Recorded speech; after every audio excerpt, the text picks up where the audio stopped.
त्यांचं आपण जोरदार स्वागत करूया।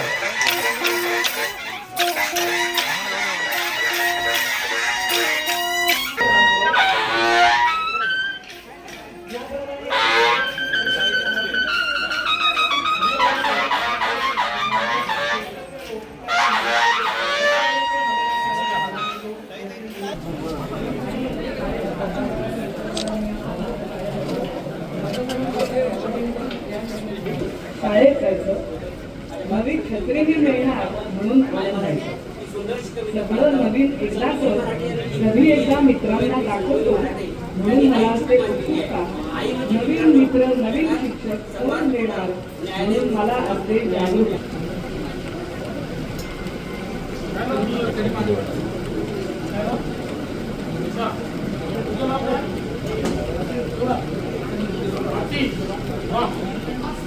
काय शिकायचं तुला?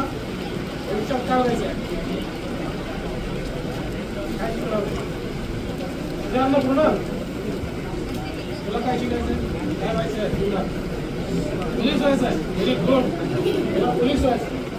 तुला काय व्हायचं बेटा? पोलीसच व्हायचं तुला.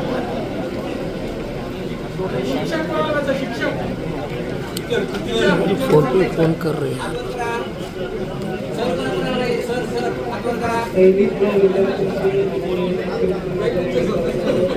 विद्यार्थ्यांशी संवाद साधलेला आहे। आदिवासी जिल्हा आहे पालघर जिल्हा आणि या आदिवासी मुलं जिल्हा परिषदेच्या मुलांच्या संवादामध्ये आपली काय भावना आहे? मला अतिशय आनंद आहे की पालघर जिल्ह्यातल्या दुर्वेस गावी या ठिकाणी जी आपली शाळा आहे त्या शाळेमध्ये मी आलेलो आहे आणि विद्यार्थ्यांशी संवाद साधलाय, त्यांच्या पालकांशी संवाद साधलाय। मला अतिशय आनंद आहे की विद्यार्थ्यांची शिकण्याची जिज्ञासा आहे आणि ते चांगल्या प्रकारे या ठिकाणी समजून घेत आहेत, शिकून घेत आहेत। इलेक्ट्रॉनिक बोर्डवर लिहिण्याचे देखील त्यांना या ठिकाणी सराव दिसतोय। त्यामुळे चांगल्या पद्धतीचं शिक्षण हे विद्यार्थ्यांना मिळत आहे। विशेषतः विद्यार्थ्यांच्या जे पालक आहेत त्या आईंशी आम्ही संवाद साधला तर त्यांनी सांगितलं की शाळेत अतिशय चांगलं शिक्षण मिळतं म्हणून आम्ही आमच्या मुलांना या ठिकाणी पाठवतो। आणि आपल्याला माहिती आहे की आपल्या सर्व मुलांना आपण गणवेश असेल किंवा त्या ठिकाणी मध्यान्ह भोजनाची व्यवस्था असेल, सर्व प्रकारचा त्यांचा विकास व्हावा असा आपला प्रयत्न असतो।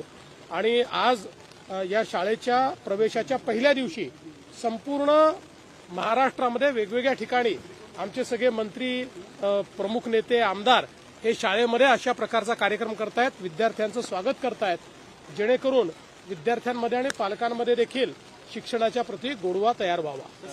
इंद्रायणी दुसऱ्यांदा मुख्यमंत्री झाल्याच्या नंतर पालघर जिल्ह्यात आपण प्रथम आलेला आहेत। वाढवण बंदर मोठ्या प्रमाणामधला इथं विषय आहे। नेमके आजच्या दौऱ्यामधला आपले नेमके कोणते करार आहेत आणि काय ते आता तुम्ही समोर आहातच कार्यक्रमामध्ये, त्यामुळे तुम्हाला दिसेल। पण चांगल्या प्रकारे इथल्या आपला प्रयत्न असा आहे की वाढवण बंदर हे या जिल्ह्याचंच नाही, महाराष्ट्राचं आणि देशाचं चित्र बदलणार आहे। 10 लाख रोजगार तयार करणार आहे।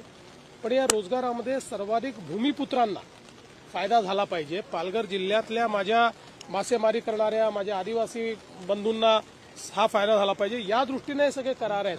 त्यांच्या प्रशिक्षणाचे करार आहेत, त्यांना कॅपॅसिटी बिल्डिंगचे करार आहेत, त्यांच्या स्किल डेव्हलपमेंटचे करार आहेत। हा आपला प्रयत्न आहे। सर, इंद्रायणी पुलासंदर्भातला 10 जून रोजी कंत्राट जे आहे ते देण्यात आलेलं होतं, मात्र काम सुरू झालं नाही आणि त्यामुळे ही सगळी मृत्यू झालेत, अशा प्रकारचं गोष्टी समोर येताना दिसतात। पहिली गोष्ट तर 10 जूनला कंत्राट दिल्यानंतर काम जरी सुरू झालं असतं तरी एवढ्या लवकर तर तो पूल झाला नसता।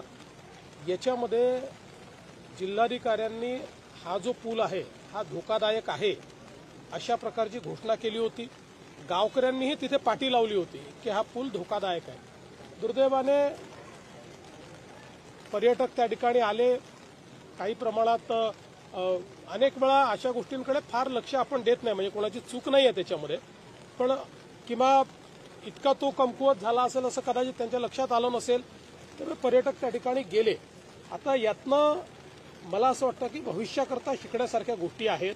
कारण मी ज्यावेळेस काल कलेक्टरांशी बोललो त्यावेळेस अशा वेगवेगळ्या प्रकारच्या पावसाळ्यात ज्या धोकादायक अशा जागा होतात पण जिथे पर्यटक जातात अशा 500 जागा आहेत त्यांनी मला सांगितलं की ज्याचं नोटिफिकेशन वेगवेगळ्या प्रकार, म्हणजे सगळीकडे पूल आहे असं नाही, काही ठिकाणी पाणी वरपर्यंत येतं, काही ठिकाणी पाण्याचा जो बहाव आहे तो वेगवेगळ्या प्रकारे आहे। त्याचं नोटिफिकेशन काढलं जातं. त्या ठिकाणी काही ठिकाणी पोलीस देखील ठेवले जातात, काही ठिकाणी गावकऱ्यांना देखील इन्व्हॉल्व्ह केलं जातं. पण हे अधिक सजगतेनं आपल्याला करावं लागेल, कारण हे महिन्या 2 महिन्यापुरतं स्पॉट्स वल्नरेबल असतात, पण तिथल्या सौंदर्यामुळे लोक त्या ठिकाणी जात असतात. तर त्यांना कसं सुरक्षित ठेवता येईल हा प्रयत्न आपल्याला करावा लागेल. त्या दृष्टीने निश्चित मी जिल्हाधिकाऱ्यांनाही सांगितलेलं आहे की भविष्यामध्ये अशा घटना होऊ नये याकरता अधिक आपल्याला त्यात काय काळजी घेता येईल. पण यात मला हे पुन्हा नमूद करायचं आहे की जिल्हाधिकाऱ्यांनी काल मला ज्यावेळेस याचं ब्रीफिंग केलं त्यावेळेस हा धोकादायक आहे याचं नोटिफिकेशन देखील निघालेलं आहे आणि तशा प्रकारे गावकऱ्यांनी देखील त्या ठिकाणी म्हणजे लोकांनी त्याचा वापर करू नये अशा प्रकारची विनंती केली होती. संजय राऊतांनी एक पत्र दाखवलं रवींद्र चव्हाणांचं की 80,000 रुपये या पुलासाठी मंजूर करण्यात आलेत आणि त्याच्यावरून आरोप केलेत की जर हे पैसे मंजूर केले तर खर्च का झाला नाही. असं आहे, काही लोक देशाच्या सेनेवर आरोप करतात, देशाच्या शौर्यावर आरोप करतात. त्यांना गल्लीपासून दिल्लीपर्यंत फक्त आरोपाचं पडलं आणि अशा लोकांना उत्तर द्यायला बसलो नाही येते. पीएसचा देखील अजून प्रश्न सुटलेला पीएसचा देखील अजून प्रश्न कुठेतरी सुटला नाहीये. मंत्र्यांना पीएस मिळाले तुम्ही कशाला चिंता करता?